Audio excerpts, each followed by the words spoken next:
माझा कपड्याचा व्यवसाय होता, मी फुटपाथवर झोपलं, मी नाटक सिनेमातला माणूस नव्हतो, मी कपडे विकता विकता कधी नड झालं माहिती नाही. बरं मी ऍक्टर झालो आणि आता मला हास्य जत्रेमुळे नाव मिळालं म्हणजे विचार करा की हे माझं चमत्कारच आहे ना. मुंबईत मी कपडे विकायला आलेला माणूस, नाटकाशी काही संबंध नसताना मी तिकडे मला फेल झालो, अपयश आलं. मग मी त्याच्यावर मात करून दिवस रात्र मेहनत करून शिवाजी मंदिराच्या काट्यावर जाऊन उभं राहायचं नित्यानंद जवळ, तिथे ओळखी वाढवायच्या, त्या माध्यमातून करत करत करत छोट्या मोठ्या भूमिका मिळवल्या नाटकामध्ये. असं करत करत करत मी हास्य जत्रेपर्यंत येऊन पोहोचलो आणि आज लोक मला ओळखतायत. म्हणजे मला एकदा ना ती अशी चिमट्याची मिशी लावलेली होती चिमट्याची, तर उडी मारली की ती हालायची आणि लोक असायची. मेकअप साठी आम्ही फार हे असायचो, लाईनीत उभे असायचो. तर एकदा मला मेकअपच केला नव्हता, मी खूप रडलो होतो तिथे. म्हणजे माझे शालू हे गाणं हे नमन मधलं आहे. कोकणामध्ये मी लहान असताना ते मी ऐकलेलं आहे आणि त्याच्या 2 ओळी गाऊन मी माझं नाव झालं. नमस्कार मंडळी, मी भाग्यश्री पुन्हा एकदा स्वागत करते तुमचं स्मार्ट मराठीमध्ये. अबब विठोबा बोलू लागला या नाटकात मुख्य पात्र सरांनी साकारले. प्रभाकर सर आपल्या सोबत आहेत. सर, खूप स्वागत पहिल्यांदा स्मार्ट मराठीमध्ये. सर, या नाटकाचा थोडीशी झलक आम्ही मगाशी बघितली आणि शालू झोका दे गो महिना मी पण विचार करायला लागले की ही स्टेप इथं कशी आली. तर तो एक प्रेक्षकांना भुरळ घालणारा डान्स आहे सर तुमचा. काय सांगाल या नाटकामध्ये काय नवीन? शालू तर कशी आली आणि त्यानंतर तुम्ही जसं म्हटलात की प्रमाण भाषेमध्ये सुद्धा वेगळी छाप पडावी म्हणून मी काम करू, तर काय सांगाल याबद्दल? म्हणजे मुळात कसं आहे, मी तुम्हाला माहिती आहे अनेक वर्ष मी काम करतो रंगभूमीवर. व्यावसायिक नाटकं अनेक केली, मग टीव्ही माध्यम, हास्य जत्रा शो आज घराघरात पाहिला जातो. तर अनेक वर्ष मी हास्य जत्रेमध्ये मी कोकणातली आमच्याकडची बानकोटी तिथली संस्कृती बोलतोय. तर मला एक वेगळं काहीतरी करणं गरजेचं वाटलं आणि मला करायला मिळालं. प्रशांत गिरकरनी माझ्यावर विश्वास टाकला, कारण मी ह्याच्यातली पुजारीची भूमिका करतो. तर पुजारीच्या तोंडी असे काही डायलॉग आहेत ते जवळजवळ थोडंसं संस्कृत आहे, अगदी प्रमाण भाषा आहे. ती आपल्याला जमेल की नाही ह्याचा का माणसाने प्रयत्न केला पाहिजे. तर मी त्यासाठी खूप प्रॅक्टिस केली. म्हणजे मला त्या वेगळा माझा अनुभव होता त्याच्यासाठी. आणि काय होतं की म्हणजे प्रत्येक कलाकाराची एक भूक आहे, आपण काहीतरी प्रत्येक वेळी वेगळं करावं प्रेक्षकांच्या आवडीसाठी. तर हे करण्याची एक संधी सुद्धा मिळणं फार गरजेचं असतं आणि अनेक वर्षांनी मला ही संधी मिळाली. म्हणजे मध्यंतरी मला बऱ्याचशा ठिकाणी सिनेमांसाठी विचारलं जातं, वेबसिरीजसाठी विचारलं जातं, पण मला तीच भाषा बोलायची असा आग्रह केला जातो. तर कदाचित आपण कधी आपण कमर्शियल आहोत म्हणून तो हो म्हणावं लागतं, पण कधी कधी ही संधी येणार कधी तर ती ह्या नाटकाच्या माध्यमातून मला मिळाली आणि मी त्याचं बऱ्यापैकी म्हणजे मी उतरलोय असं मला वाटतं, प्रेक्षकांना आवडतंय असं मला वाटतं. नक्कीच सर. कोकण म्हटल्यानंतर सर आपण बघतो की बऱ्याचदा असं होतं की नाटकं ही कोकणात खूप होतात. म्हणजे कोल्हापूर साईडचा भाग आणि तिकडचा बघितलं कोकणातला भाग. तर कोल्हापूरमध्ये पण अनेक नाटककार येतात, कोकणातले दशावतार आम्ही बघतो. सर, तुम्ही तर लहानपणापासून ते केलेलं आहे, पण विठोबाची भूमिका कधी लहानपणी केली होती का आणि काही आठवणी आहेत? नाही, विठोबाची भूमिका नाही, कारण मी विठोबा दिसणारच नव्हतो लहानपणी. पण आम्ही शाळेमध्ये जेव्हा नवरात्री उत्सवामध्ये आमच्याकडे गॅदरिंग व्हायचं तेव्हा कृष्ण, राधा, मग आम्ही पेन द्यायचो. आम्ही कधी कृष्ण झालोच नाही. पण त्याच्यात पण फार गंमत आहे. तर ना हे आता हे जेव्हा मी हे नाटक करतोय बालनाट्य, तर ह्याच्यामध्ये जी लहान लहान मुलं करतायत तर त्या आठवणी जाग्या होतात. शाळेत जेव्हा आम्ही त्या करायचो, म्हणजे मला एकदा ना ती अशी चिमट्याची मिशी लावलेली होती चिमट्याची, तर उडी मारली की ती हालायची आणि लोक असायची. ह्या गमती जमती फार आता आवडतात. म्हणजे कधी कधी मला एकदा आम्हाला म्हणजे आता एकदा सांगायला हरकत नाही, मेकअप साठी आम्ही फार हे असायचो, लाईनीत उभे असायचो.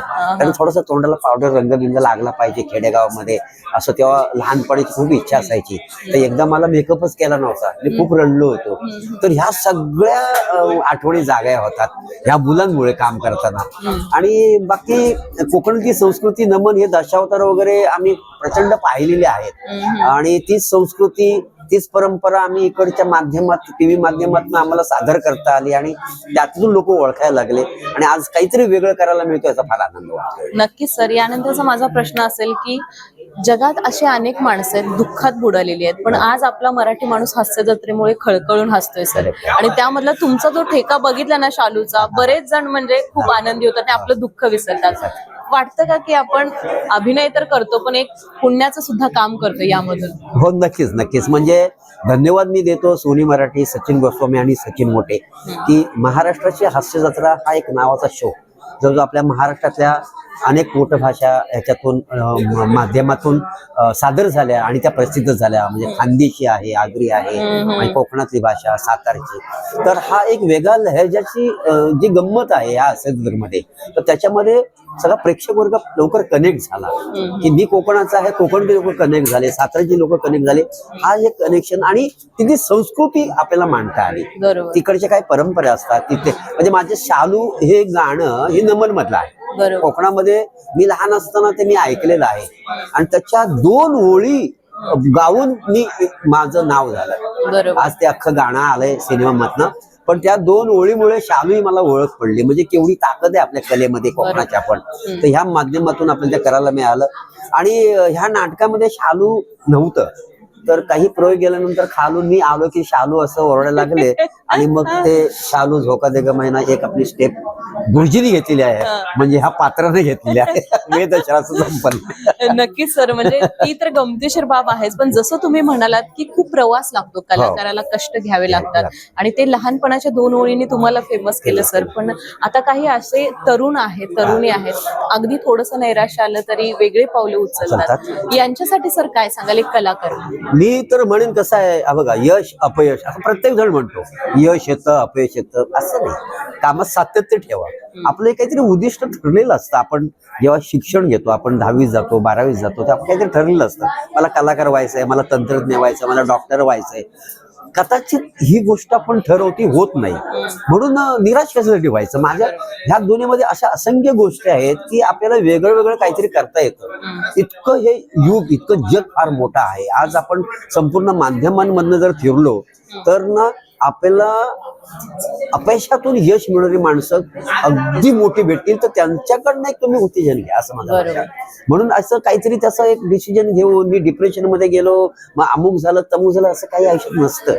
माझं असं म्हणणं आहे, परमेश्वर आहे, ही शक्ती आहे, त्यांनी तुम्हाला एक निर्माण केलंय ना, तर तुमच्यासाठी एक दाणा त्यांनी निर्माण केलेला आहे, तो कमवायला शिका. नक्की सर, कधी अशी ईश्वराची कृपा वगैरे असं तुम्हाला जाणवलंय का की नाही मला देवाच्या ईश्वराची कृपेमुळेच हे आज कृपा? झालं? म्हणजे मी माझं स्ट्रगल मी बऱ्याचशा पॉडकास्ट मध्ये सांगितलं की माझा कपड्याचा व्यवसाय होता, मी फुटपाथवर झोपलो, मी नाटक सिनेमातला माणूस नव्हतो, मी कपडे विकता विकता कधी नड झालं माहिती नाही. बरं, मी ऍक्टर झालो आणि आता मला हास्य जत्रेमुळे नाव मिळालं. म्हणजे विचार करा की हे माझं चमत्कारच आहे ना. तर मी कपड्याच्या व्यवसाय, मुंबईत मी कपडे विकायला आलेला माणूस, नाटकाशी काही संबंध नसताना मी तिकडे मला फेल झालो, अपयश आलं. मग मी त्याच्यावर मात करून दिवस रात्र मेहनत करून शिवाजी मंदिराच्या काट्यावर जाऊन उभं राहायचं नित्यानंद जवळ, तिथे ओळखी वाढवायच्या. त्या माध्यमातून करत करत करत छोट्या मोठ्या भूमिका मिळवल्या नाटकामध्ये. असं करत करत करत मी हास्य जत्रेपर्यंत येऊन पोहोचलो आणि आज लोक मला ओळखतायत. मग मला सांगा, अपयश काय? आपल्या हातात आहे ना, आपण स्ट्रगल करून मिळवलं. खरंच तर मग बरोबर. भारी सर, खूप प्रेरणादायी वाटलं. जाता जाता प्रेक्षकांना कोकणी भाषेतून काय सांगा? तर नाटकाबद्दल सांगतो, जरी मी तिकडे प्रमाण भाषा बोललेली आहे तरी आमचं अबब विठोबा बोलू लागला हे नाटक आलेलं आहे. काय समजलं, तर तुमच्या आजूबाजूच्या थिएटरमध्ये कुठं पण असेल तर ते तुम्ही नाटक बघायला नक्की तिकीट काढून या. काय समजलं, आणि हे नाटक लहान मुलांसोबत मी पण काम करतोय आणि पुजाऱ्याची, तर ही बाणपडी भाषा तुम्हाला काय ऐकायला मिळली याची नाही. काय समजलं, फक्त एक गोष्ट आहे, शालू तर नक्की बघायला मिळेल. तर भव्य दिव्य नेपथ्य आहे, लाइटिंग चांगला आहे, कपडे चांगला आहेत, अगदी झगमगाट आहे ह्या नाटकामध्ये. तर सगळ्यांना माझी कलकलीची विनंती आहे की तुम्ही आमचं नक्की नाटक बघायला अबब विठोबा बोलू लागला. काय समजलं? खूप खूप धन्यवाद सर. प्रेक्षक हो, तुम्हाला ही छोटीशी पण सुंदर मुलाखत आवडली तर नक्की लाईक करा आणि अजूनही तुम्ही स्मार्ट मराठीला सबस्क्राईब आणि फॉलो केलं नसेल तर निश्चितच सबस्क्राईब आणि फॉलो करा. धन्यवाद. धन्यवाद.